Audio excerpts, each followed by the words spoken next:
Türk dünyasının can dostları Sivas'ta Kangal, Aksaray'da Malaklı, Türkmenistan'da da Alabay. Türkmenistan'da Türkmen çoban köpeği Alabay için milli bayram ilan edildi. Cesur, güçlü, hızlı ve çevik. Türkmenistan çoban köpeği. Hata yaptığında başını öne eğiyor, sahibinin gözlerine bakarak af bekliyor. Çocuklara karşı sevgi dolu, kötü niyetli kişilere karşı ise caydırıcı. Sahibine ise aşırı bağlı. Türkmen çoban köpeği Alabay için ülkede milli bayram ilan edildi. Bayram, Türkmen atının milli günüyle birlikte kutlanacak.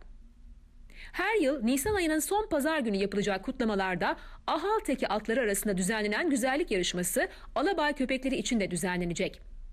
Aşkabat'ta Alabay köpekleri için bir forum düzenlendi. Foruma Devlet Başkanı Yardımcısı Serdar Berdi Muhammedoğlu'la Türkmen Alabay Derneği Başkanı ve sivil toplum kuruluşlarının temsilcileri katıldı. Forumda Alabay köpeklerinin Türkmenlerin tarihindeki rolüyle kültürel miras olarak korunmasının ve gelecek kuşağa aktarılmasının önemine değinildi. Türkmen alabayının yetiştirilme geleneklerinin insanlığın somut olmayan kültürel mirasının temsili listesine dahil edilmesi için çalışmalar devam ediyor.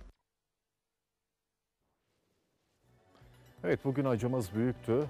Bitlis'te askeri helikopterin düşmesi sonucu 10